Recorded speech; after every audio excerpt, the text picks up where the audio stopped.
Today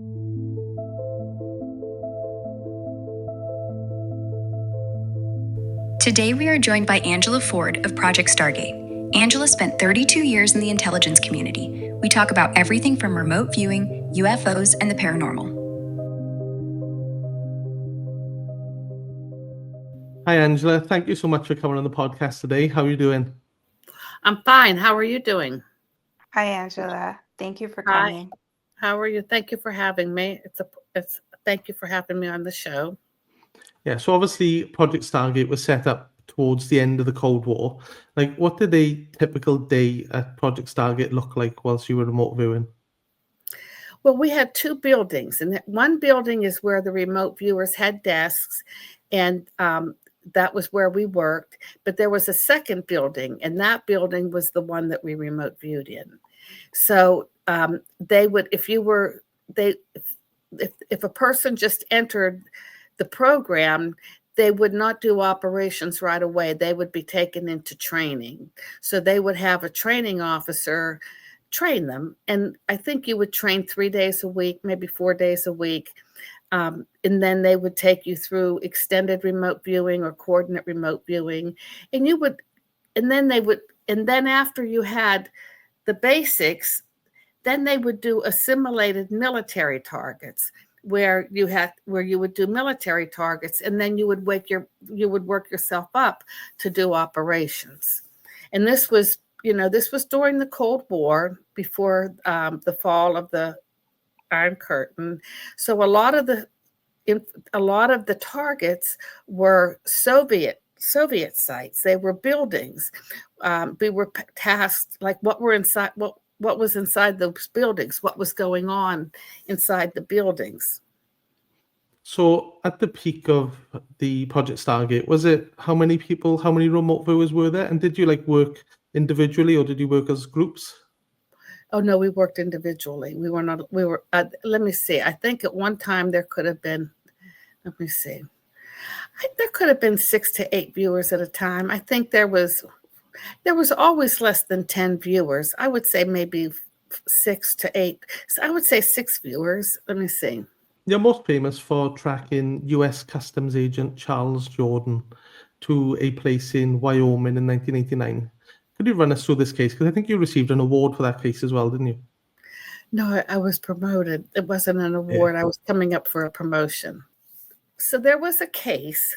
It was there was a TV program in the United States during that time. It was called The 10 Most Wanted. And there was a man on the program called Charles Jordan. And Charles Jordan was a customs agent, and he was wanted by customs because I guess he went rogue. He went bad.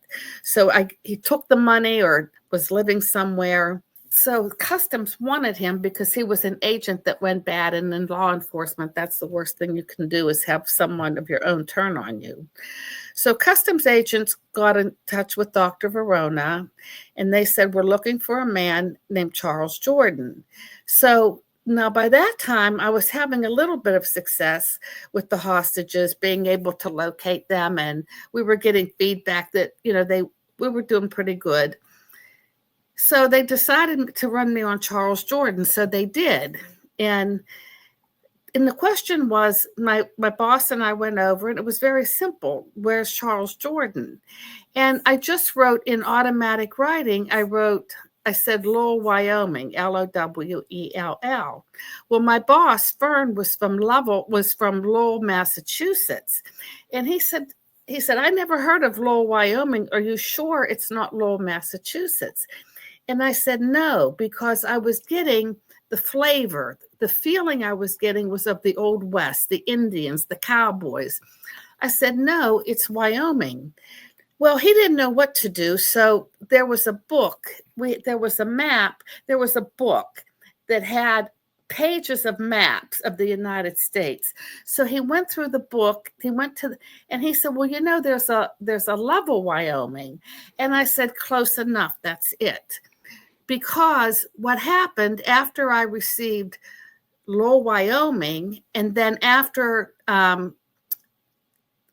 discussed that I had the Wyoming feeling, other feelings started to come in, and I didn't know what to do with it. So I said, no, let's just let's just stop it here, and I'm going to say he's in Wyoming.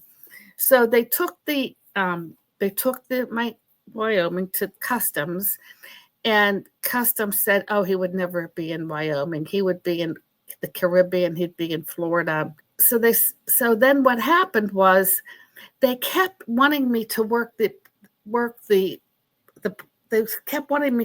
case again because they wanted more information from me. I guess they just couldn't. They wanted more information than just, 2 words, Level Wyoming. And I couldn't do it. It was like, that's what I got. If I would have worked it, I would have been pushing it. And you don't want to push it because then you're wrong. So I think Dale Graff came down from headquarters and they wanted me to work it again. And I think it was a month or 6 weeks after I did the initial case. And I think because Dale was there, or because he came from headquarters, or because he was there, I said, okay, I'll work it one more time. So as I was working the case, I said that he was traveling west of Lovell, Wyoming. And I said I described the hotel that he was staying in. I talked about the Indian burial ground that was near the hotel. So they took that information, and whenever they went to the customs, the head of the customs agent who was in charge, who initially wanted us to work the case, Dr. Verona said, again, he said, I'm getting that if, Charles Jordan is moving west of Wyoming. So the custom agent said, as we are speaking, we are apprehending Charles Jordan 100 miles west of Lovell, Wyoming. So we were happy because what I said was right. So I was very happy about it. But whenever we received the feedback, I thought we did the case. I thought it was because of us that they caught him. And my boss said, oh, no, it was because there was a security guard at Yellowstone National Park. He spotted Charles Jordan, and that's how they caught him. It wasn't us. So anyway, that was a letdown. It was a letdown because we wanted credit for it. Well, this was in 1988 or 1989. Well, what happened was the program closed in 1995. And in 1995, I was sent back to the Defense Intelligence Agency's headquarters in Washington, D.C. at Bolling Air Force Base, and I was working as an analyst. And I received a call from Dale Graff, who was my boss, he said, Angela, the BBC are coming into town. They got a hold of the Charles Jordan case, and they want to talk to you about it. Now, this was an unclassified case. So we talked to the BBC. We told them the story.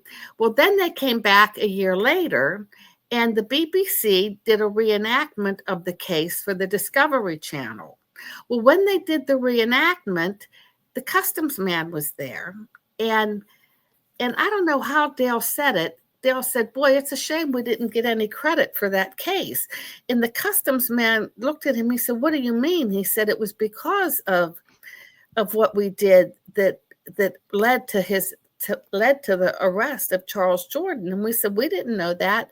And he said, yes. He said, what happened when I said he was in Lovell, Wyoming, nobody believed me.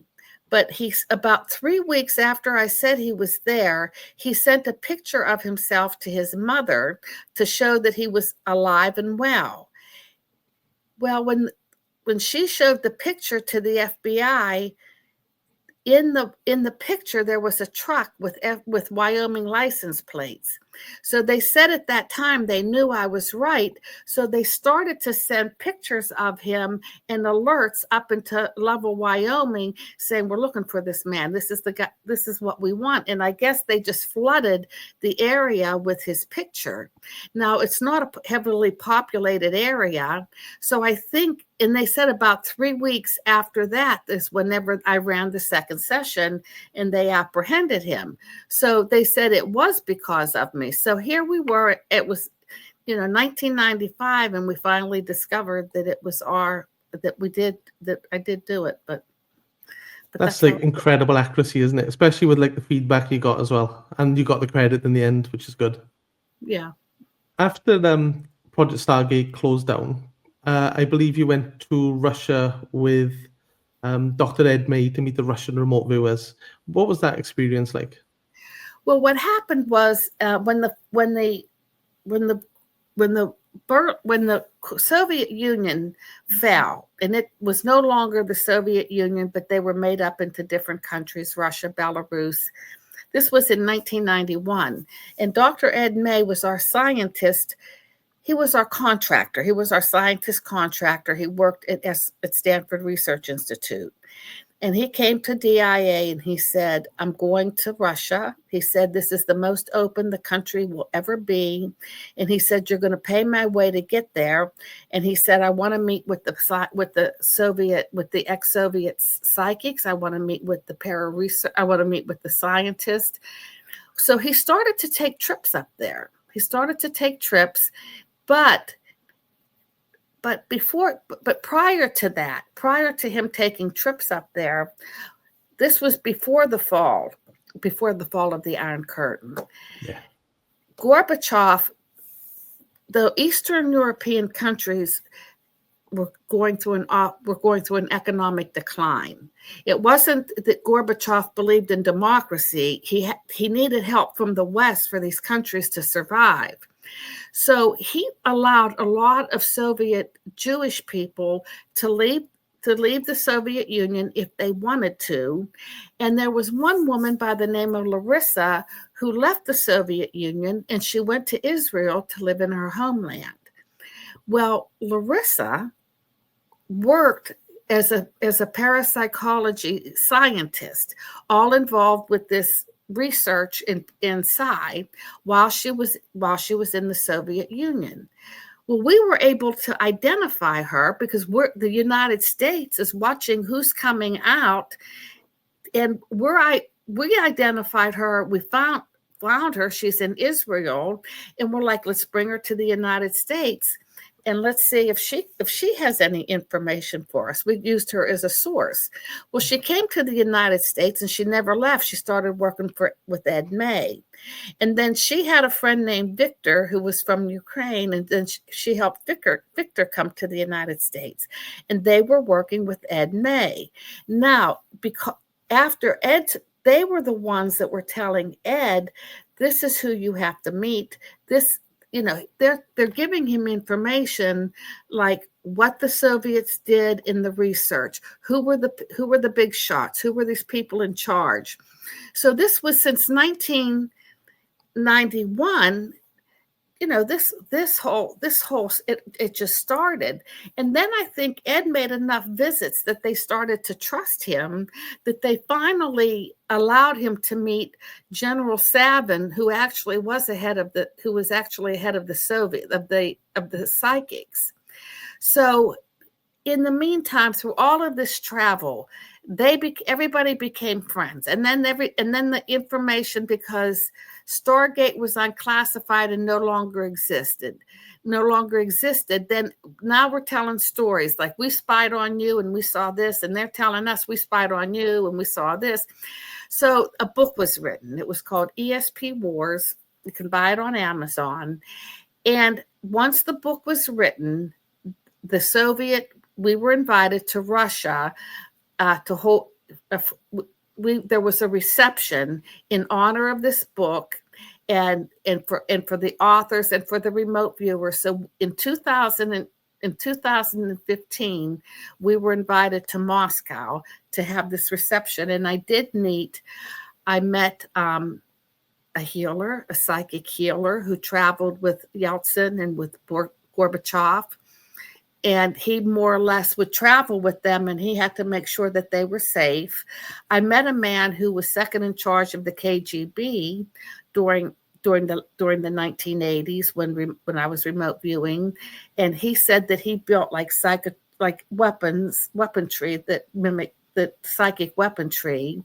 And then we met with a man who was a general in the army, but he was now a psychiatrist teaching at Moscow University. So we were invited to his classroom, and he was the man that taught, and he took us back into the rooms where they taught people psychokinesis, PK. And so we were in the classroom, and then after the classroom, he allowed us to go into a hallway. So they were doing a lot more than we were doing. We were just doing strict remote viewing, and that's all we were allowed to do, because that's all Congress mandated. That's all Congress would give us, because the CIA was doing some wild stuff. So Congress shut them down, and Congress surely wasn't going. They did not want another program, but I guess our government people said we have to do this. The Soviets are doing it. It's a threat. We have to do it. So Congress said you can do it, but there'll be no mind control. And so there were laws. There were lawyers at the Pentagon. There were human use laws put into place. So we only did strictly remote viewing. They could not. We couldn't do the stuff. We weren't allowed. But the Soviets did it. So, like at Stargate, you use the SRI protocols. Were like the Russian protocols similar? The Russian protocols, I think, were the same, but their psychics did not do. Their psychics channeled. They did what I did. They did automatic writing. But I was surprised. I said, "Well, what do you do?" And they told me. I said, "Well, that's what I do." Their psychics were channeling. We asked them about the protocol. I think they more or less followed the protocols. Like you don't talk to another psychic and say, "Well, what did you get?" And I don't think they were given information beforehand, but they were brought to the scene of the Soviet psychics were brought to the scene of the crime. In other words, they traveled to whatever they needed to gather, whatever information they needed to gather. They were brought to the site. We weren't. We felt, why do we need to go to the site? And I think they did they were up at Dixon Island up in the Antarctic. And they were looking at the Reagan had the Star Wars in the 1980s. I think they were remote viewing that. But they were channelists. They were doing the bad habit that I did. They had more freedom. Yes, and yes, and they knew how to teach people how to channel. And that another thing is that they didn't have to go through.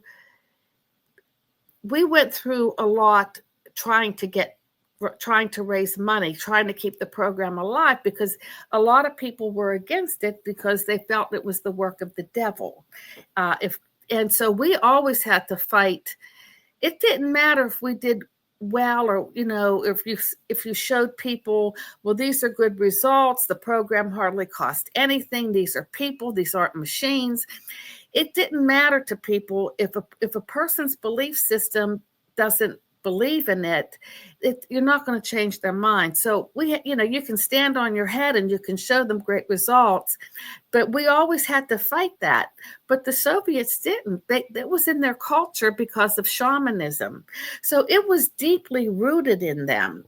This was deep, that this happens, this occurs, and they were much freer with it. It's so interesting that you met the Russians and like compared everything and became friends and stuff. A good story. We're trying to get a documentary.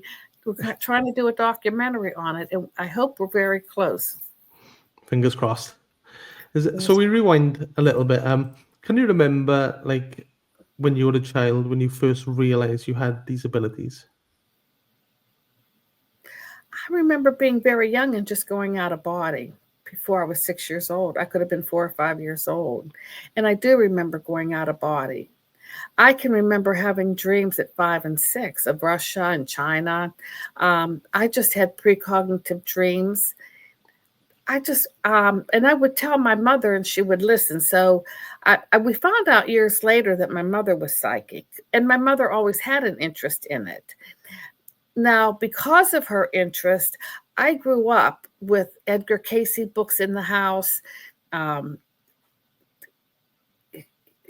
she had the paraphernalia. In fact, she bought an encyclopedia of parapsychology. An encyclopedia, how many books? They were black books, all lined up. They talked about out of body. She had a whole encyclopedia, and it's still it's. I have some of the books where I live, but it's still at the house where I grew up. So she had an interest with it. So I think I remembered when I talked to General Stubblebind, he just wanted to know, I guess he asked, how did you grow up? And I said, well, my mother believed in this, or she had the stuff. And she had the paraphernalia, the books, the pamphlets laying around the house. She would listen on the radio to certain things. And he said, so in other words, the environment I grew up in allowed me to explore my abilities. I wasn't shut down. My parents didn't say, oh, you're talking nonsense, or don't talk like. I didn't get that. So I think that environment allowed me to probably explore it, which helped. It helped. Yeah, for sure. So when you were having the out-of-body experiences, can you remember, like, if you had any control over it, and like, where did you go in these experiences? I never had control over out of body. I never can say, well, I'm going to go out of body, or I'm going to meditate and I'm going to go out of body. That never happened. But I do remember once I would go out of body, I would remember like flying out the window or through the door, and I would just fly high up into the trees, high into the sky. I can remember going into the stars at nighttime, beautiful stars. I remember seeing a beautiful woman being. I think I went to the sun one time, but they were good experience. I loved them. They were great experiences. Hi, Angela. You previously mentioned about a UFO encounter you had when you were 13 years old. Can you describe what this was like? It was springtime, and we were playing baseball. We were young kids, and it was dusk, right between light and dark. So we were walking home from the baseball field, and we were walking home with our bats and our balls and our gloves, and all we heard was a swooshing sound, and we looked up and we saw a UFO. It was green. It had a ring around it, and it just flew right over our heads. And we just screamed and we yelled, which caused the older people, which caused our parents to come out from the house and say, oh my goodness, what's going on? What's going on? So they saw it too. But yes, that was a UFO sighting. Wow. It was a UFO sighting, and I was 13 years old. Now, so that was my first experience with UFOs. Oh, your first one. Were there any other experiences? Yes. In 2010, when I retired from the government, I felt like I had another UFO experience where I could see a big mothership, and then I could see, I guess, these beings that were walking around the mothership. And then I felt like another time after that, I felt like I had an experience with, I think it was a gray, where I saw a gray, and I felt like I wasn't talking to him with my lips, but there was a mental communication. And I felt like I knew him from before. And I felt, mentally, when I saw him, I was like, I said something to the effect like, hi, how you been? Or how are you? It's a long time no see. I felt like I knew him. And I don't know, he just kind of nodded or something. But I felt like I knew there was a recognition, like, hey, how are you doing? Long time. It's been a long time since I've seen you. And he may have probed me. He had a little instrument. I don't know what he was doing, but I can remember taking the instrument out of his hand, and then I probed him. And then, I don't know, he just kind of left. I don't know what that was all about. So did you have any downloads? Did he leave you with any information? I don't know. He probably could have, but I don't remember. Plus, I can get information through my channeling. Wow. I was wondering, were you ever tasked, or did you ever view any UFO cases in No, sessions? No? no, and I'll tell you why. Our mission, our mission, our charter was we had to be trained and we had to work military intelligence operations. That's what we were. That's what our job was.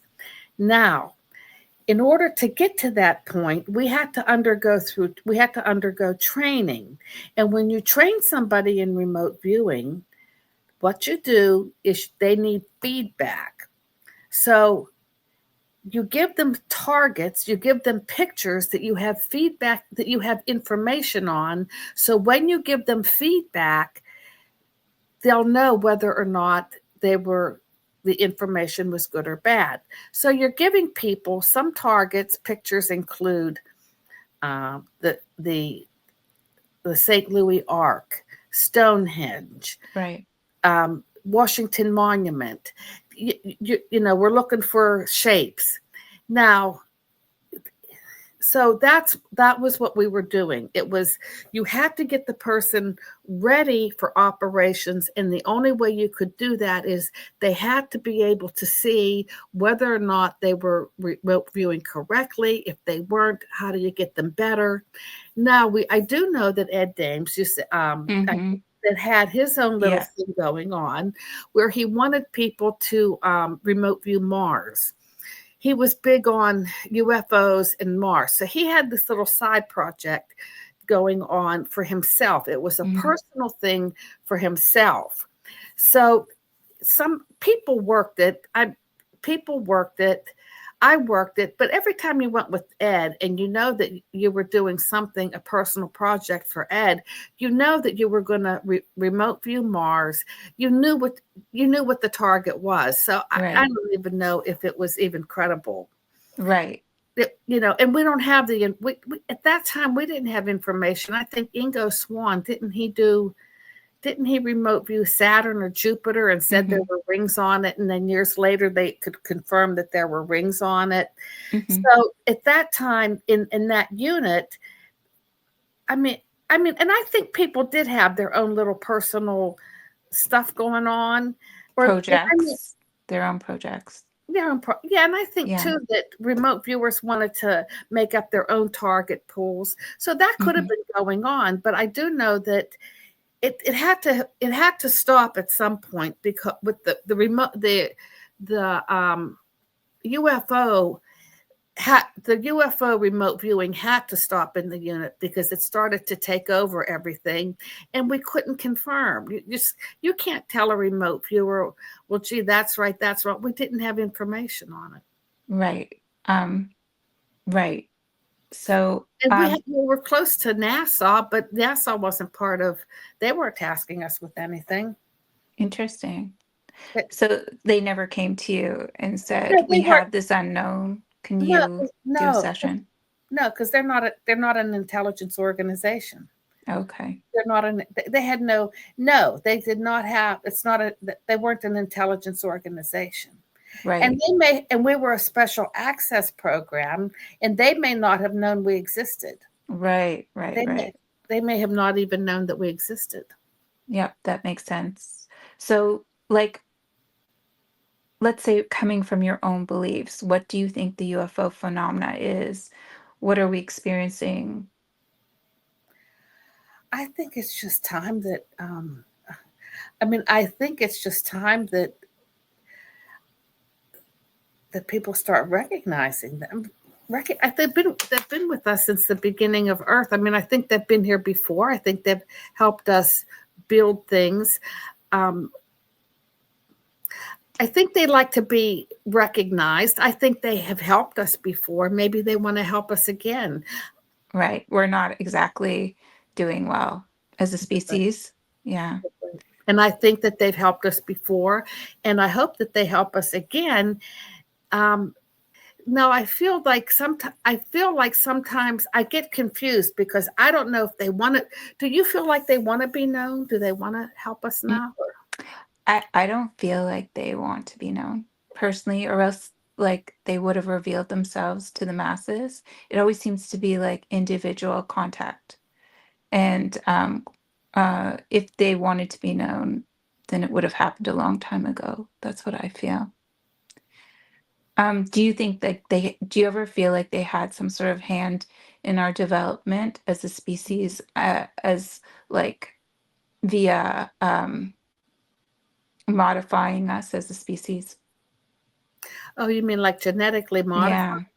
I don't Mm-hmm. know. I don't know. I don't think they're harmful. I think they like if you see an alien being, they like to be recognized. It's the same thing if you have a ghost in your house or you're dealing with a spirit. They want to be recognized. But what happens is I think people just panic and they get too much they're in fear.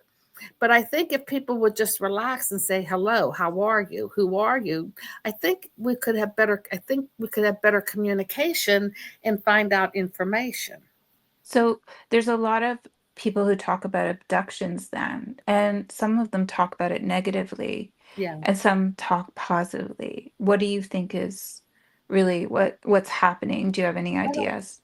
I don't know because my experiences have been positive. And Mhm.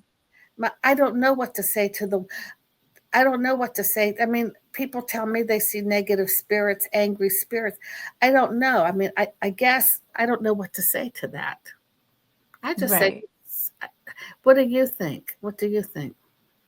Um, Honestly, that's a hard question for me because I've never had an experience myself. I've had other experiences. I've never had anything to do with aliens. What kind of experiences have you had? Um, I've had psychic experiences like yourself. I've had many experiences. I've had precog experiences, especially after I started to remote view. Would talk to people and I knew things about them. I didn't know why or how. Um, yeah, things like that.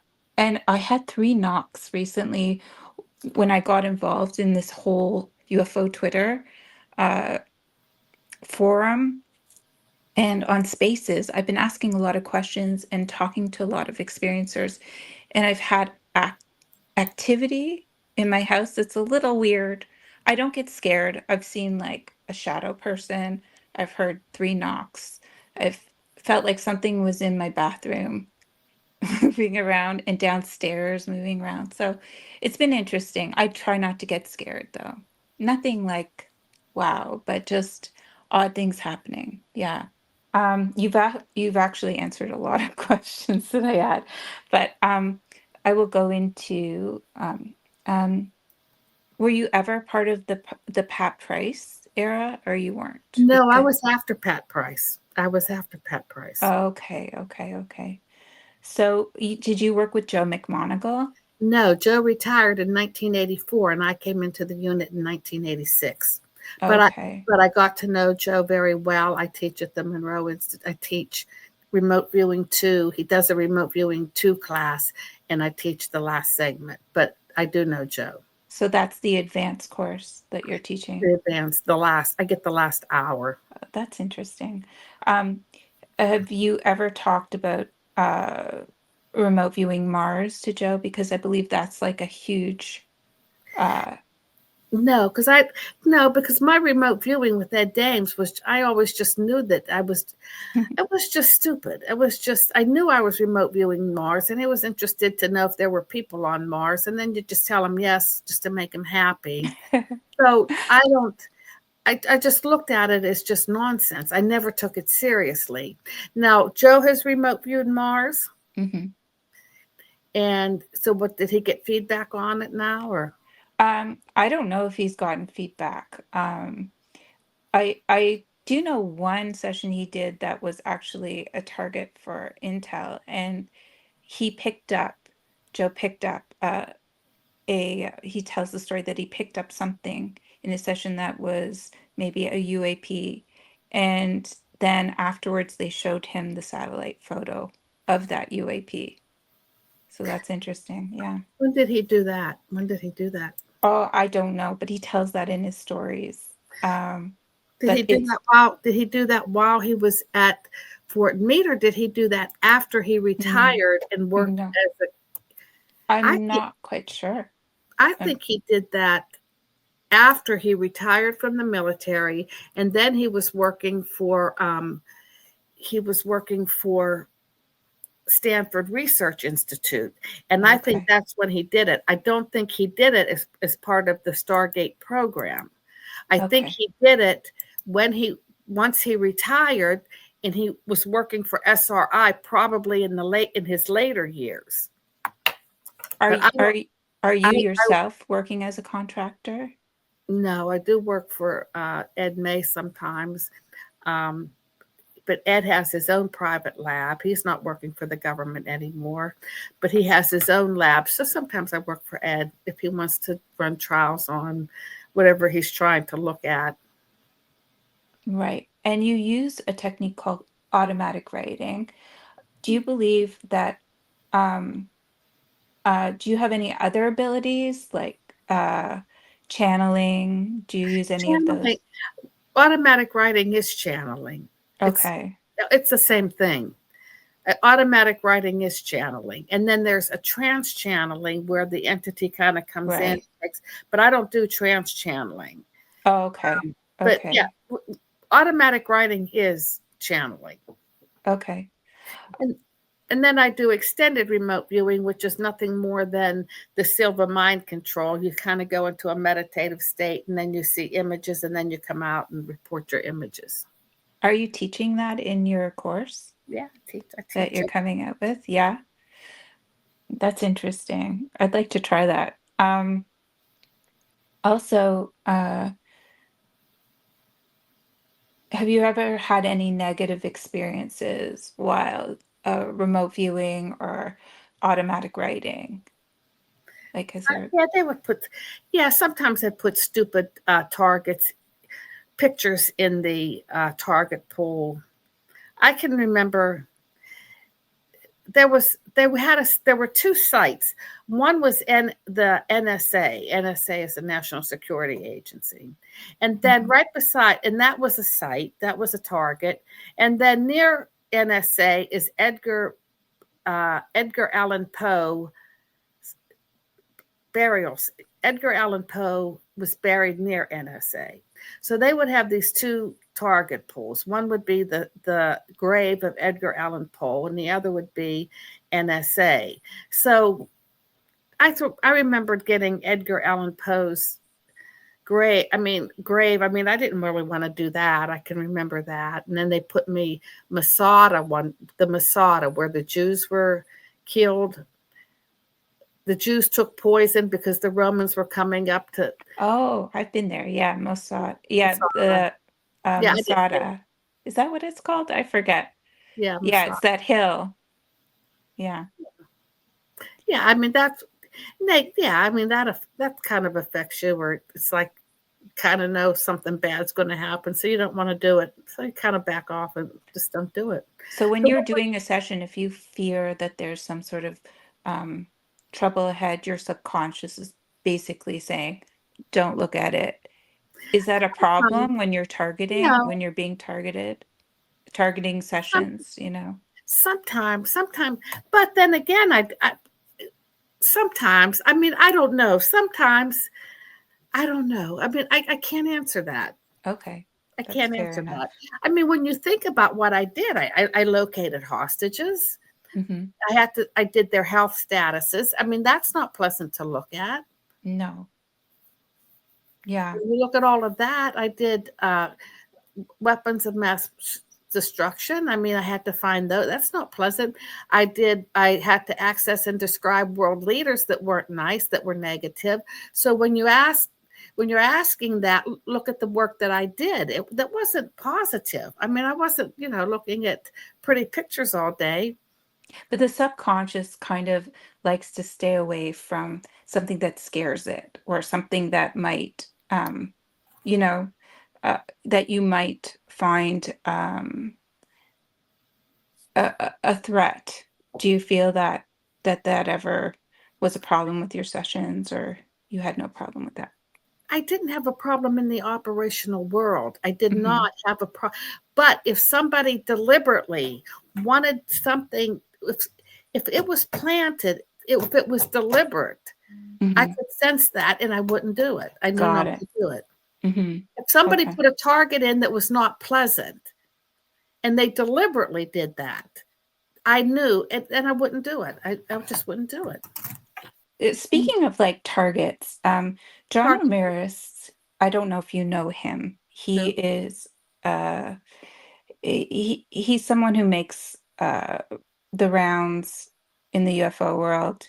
I believe he was ex-Intel. Don't What? quote me on that. I'm sorry, I didn't get his name. I'm sorry, I didn't get his John name. Ramirez. Okay. Okay. He made a comment that there was a remote viewer sent, I believe it was to the moon, and he claims that the remote viewer went into a coma and his body is being held um, by the government, and he never recovered from that viewing. Do you believe that No, claim? Neither do I. I No. never heard of it. No. Okay. Um, so let's go into more of the afterlife. And you've mentioned beliefs in reincarnation and karma groups, like the afterlife. Um, why do you think souls come back and connect again together? Karma. Everything's karma. It's just karma. Everything's you got good karma, you have bad. You have good karma, you have bad karma. If you learned a lesson, you come back, you know it, but maybe you didn't learn something and you have to come back and learn it. It's karma. Right. So if you did something to someone in the last life, you'll have to like they might do something to you in the next life to get That's back. Is something. that what it is? You may be doing something to somebody, but you got to come. Maybe you have to make retribution for that. I don't have the answers for that either, but you come back. It's karma. We need to get better. We're recycled. We need to get better. We need to get evolved. We need to get better Why do we need to get better? because it gives us more rewards when we pass over on the other side. We have to become better human beings. Do you connect with people on the other side? Yeah. I give readings. Yes. I give readings. People want to know about their loved ones on the other side. Absolutely. That's all. That's the channeling. That's the channeling. That's what channeling gives me. So is that you're writing down what you feel is coming through you? No, I put my pen on the paper and whatever comes through, what comes through is what's written is what I tell people. Right, right. I'm kind of free flowing now. So how do you know your loved one is with you? Like there's many times people have passed in my life and I wonder, are they with me? Are they here guiding me? Are they, trying to get a message to me through dreams? I've had messages come through dreams, Yeah. especially um, during very stressful times. How do you know loved ones around you? Is there any way to tell? I think you just sense them. It's a sense.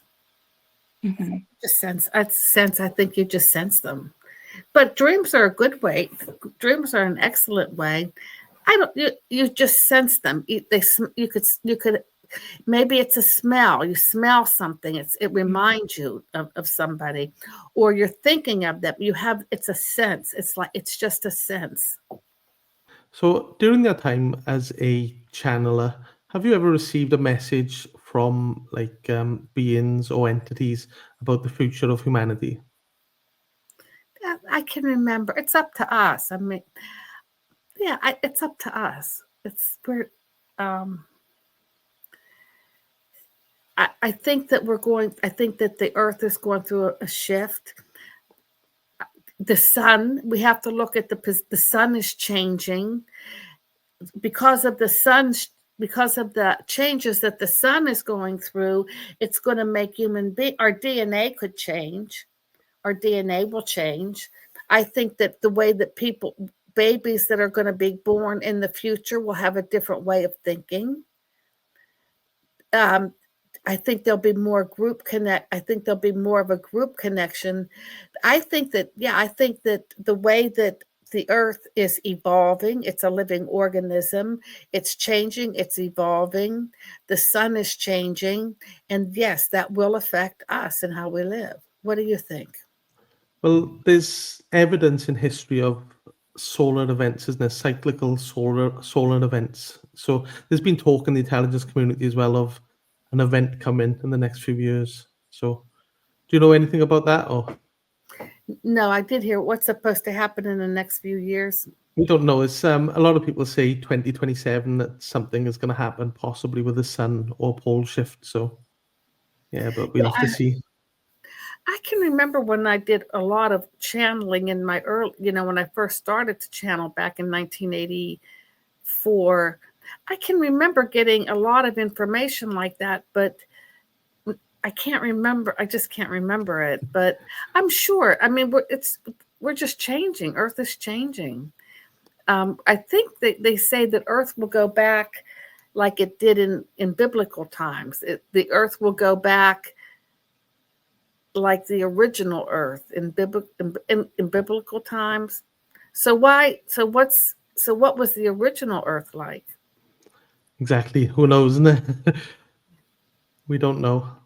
Yeah, but I do feel that I just feel, and I mean, in the decisions we make now will affect. I mean, people don't think that. A lot of people think that there's no such thing as climate change, or they think it's just made up political stuff. But yes, Do you think the government still uses remote viewers to this day? I don't know. I think they have a lot more ways to collect intelligence than they probably have newer ways to collect intelligence and better ways to collect intelligence back now than they did back when I was a remote viewer. I don't know if they're using remote viewers. I know that whenever I belonged to the remote viewing, it was a formal program we had congressionally written language by Congress. We had money into the budget,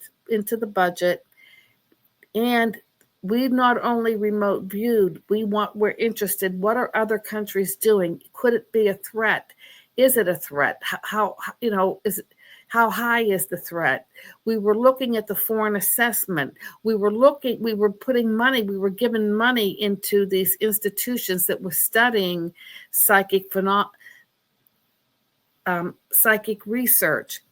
I don't know if Congress, I don't think so. I don't think if anything's going on, the only thing I can think of is people tell me that, oh yeah, we brought a remote view, that the government brings in remote viewers to get information, which I find it hard to believe, because you just can't take a psychic on the street and bring them into a government organization, especially one where you need clearances and top level clearances that take a while to get, just to come in to get information. And then they're going to act on that information, because you don't know the psychic. Does the psychic have a track record? And if the military or the intelligence community is going to run an operation, they're looking at information that is collected from different methodologies. So not only do you have psychics or remote viewers giving information, you're getting satellite imagery, you're getting pictures, you're getting signals, you're hearing conversations. You have to take all of the information from the different methodologies and put it together before you decide to go out and do something about it. Now, to bring in a psychic to answer a question, I don't know. And then do you trust the information? And if you do you go out? I mean, you could be right, it could be wrong, but they were still taking the same chance as us. But I just don't doubt it. It was a political project.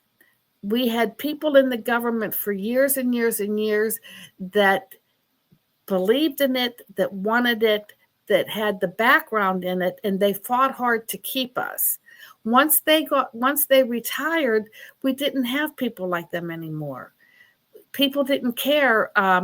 They didn't want to. They didn't care about psychics or parapsychology. They could have cared. They weren't going to put. If they were getting money from Congress, they were going to put it into what they wanted to. They weren't going to put it into a research institute. If they're not interested in it, if they weren't interested in it, why would they give some money to an institute to study it? They weren't interested, because once they get the money, you're allotted money, you can do whatever you want to with it. So I don't think, and even if they are, it has to be at such a low level. Yeah, it's like 30 years since Stargate closed. Like, the world has changed so much in that time. There's been talk of an advanced government AI that's possibly called sentient that can predict future events. Have you ever heard of this? Mm-hmm, but let it. More power to it. But I don't think. Yeah, I heard of that, but I don't know. I don't think AI can do psychic stuff. I don't know. I was told it. Do you think it can? I don't know. It's like we don't really know much about it. It's just like information that's just coming out. So I don't know. I'm just asking the questions. I don't know. I don't know either. I don't know. It was hard. It was hard. It was a hard program. It wasn't, at times it was very stressful. Do you think that like all the information from the past and the present is out there somewhere in the ether waiting for us to access it? Yeah, because you can always, when a psychic gives a reading or if they want information, you can always access the past and you can always access the present, because the footprint's there. The information's there, the footprint's there. It's harder to predict the future because the future can change. That the footprint isn't there. So sometimes the psychic can make a prediction and it doesn't come true because the future is not set in stone. Yeah, it's all variable and like so many things can change. Yeah. Have you ever had any experiences with Reiki, and do you believe that energy healing is real? Oh, sure. I've had Reiki. Oh, sure. Everything's energy. How do you think Reiki works in? Is Reiki sort of like channeling, and it's like channeling the energy?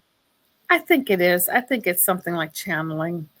I can remember, I think it is channeling. I had Reiki one time, my knee hurt, and the lady said, something about, I don't know how she said it. She said, "Does your brother have kidney problems?" I go, "Yeah, he does." And I said, "How'd you get that?" She said, "Your knee." I said, "Okay." Wow, this I think there's definitely something to it, isn't it? Oh, sure. How about? I listen to YouTube healing frequencies, and they have all kind of.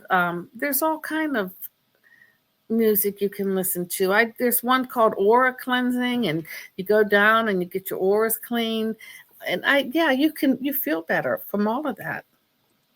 Do you believe in God or some kind of higher power? Sure. Oh, sure. Universal knowledge. Oh, sure. Sure. So do you think God is like an entity, or do you think it's just some kind of source energy?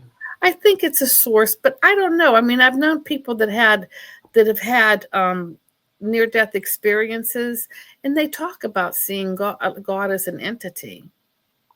They do. They talk about, and then they had NASA had a picture called the Hand of God, and you can see the Hand of God. So then I have a girlfriend, and she said, "But Angela, there's many different types of gods. The Greeks had gods, but no, I do believe there is a God. I believe that there is an energy source that we can draw upon, to get the white light, to get the healing. But I have talked to people that have had near-death experiences, and they do talk to God. My girlfriend, I think every time she gets sick, she has a near-death experience. She must have had 4 or 5 times. Yeah, it's not good. Yeah, I go, "What does God say?" And she says, "Well, she said, she'll say, 'Hey, it's me again.' And she knows it's not her time. And, He just says, go down and tell people to stop killing each other and stop killing animals. Yeah. So when you're channeling, do you know? Have you ever had instances where you've been channeling an angel or some kind of spiritual being rather than somebody in the Yeah. afterlife? Oh, yes, of course. You channel the beings first. The people in the afterlife, the beings, the beings come. Yeah. Oh, yeah. Both. I've channeled both. Is there anything that you've ever channeled or come across in your personal or professional life that has given you like ontological shock about the nature of reality? Yeah. Oh, yeah. I think I had yes. Yes, because of the way we were. Oh, a lot of things because of the way you're raised and born and how you're brought up, and all of a sudden, I'm channeling through spirit guides and that, and then reincarnation. I had a very hard time accepting reincarnation, but then once I did, it really opened up. It made me a better psychic. But yes, and very shocking about. Now, I was born and raised Catholic, but even though I channeled it, it didn't change my religion. It went along with what I was taught as a religion, but the reincarnation was shocking to me. Now I knew the UFOs weren't shocking. The UFOs really weren't shocking to me. So it would have been and I also, another shocking thing is having the access to dead people. I mean, just the information that you can receive. So it sounds like realizing you had these abilities, that was the actual ontological shock. The channeling. As long as when I was little, the out of body didn't bother me. Even the seeing the UFO did not bother me. But when I channeled, it just shocked my whole world. It just shocked me because they're talking about reincarnation, and I'm like, no. And I really had to work through that. And then getting information from dead relatives was very shocking about what goes on the other side, how you're reunited with others, and that, and it's just shocking. Yeah. It's shocking, yeah. You are right. It is. It would be because I've never experienced something like that. So I can imagine if I did, it would be. Yeah, I thought you died and you just prayed to God, or you just went, you just Yeah. prayed all day, or you were with the angels and you just prayed all day. But no, you can go, they have a hall of knowledge. You can go to the great library and learn. You can get ready for your next life. You can do whatever you want. What would be your advice to somebody who wanted to improve their extrasensory perception? I would say read the Silver Mind Control book. That's what did it for me. What's it Because called? I can't tell people, if people, if I just say read the Silver Mind Control book. It will open you up. It gets you into meditation. It helps with synchronicity. It trains the subconscious. And then if you want to do something after that, and maybe a little bit more spiritual, or if you want to get involved in spirituality, then you can read the spirituality books, and you can learn about channeling and the different things. But it's Silver Mind Control. It's an easy book. It's very gentle, and it doesn't. All you're doing is teaching the subconscious to go out and access some information. I'll put some information for that book in the description and on the screen for our viewers now as well. So you have some exciting news because you're running a course for level 1 remote viewing coming up is it going to start in August? Is it? August 18th, yeah. I believe that's a Monday night, runs for 6 weeks. Cool. Could you tell us a little bit about this course and like what people could get from it? We put a picture in an envelope and we tell people to access and describe it. Actually, we have a target pool. I work with woman Amaris, and I don't know what the target is. She doesn't know what the target is. And we tell people to access and describe a picture. They go off on their own for 10 minutes or 15 minutes, and they come up and we show them the picture. No, they report what they receive, and then we show them the picture, and then we go over how do you report back. I think people can remote view, but when they come out of the remote viewing, they have to tell something. You have to report the impressions that you received. And I think people have a harder time telling you what they received than actually remote viewing. Well, there's terminology you use to report back, like instead of saying building, you would say man-made structure. If you saw a tree, you just say vegetation because a tree could mean grass. So there's ways that we teach people how to report back so that they can get credit. We teach people how to report back what they see. Cool. It's like that would be like an excellent way for our viewers to be introduced to remote viewing. If anyone's interested, I'll put the details on the screen and in the description where you can contact Angela. Where would be the best place to find you on social media? X, I think the X thing, is it Twitter? Yeah, X or Twitter, yeah. Twitter. So that's where you're most active at the moment. Mm-hmm. Yeah. Cool. I'll put all the links and contact details for Angela if anybody's interested. And thank you, Angela. Thank you so much for coming on the podcast. Thank you, Agent J, just as well. It's been a pleasure to have you both, and thank you.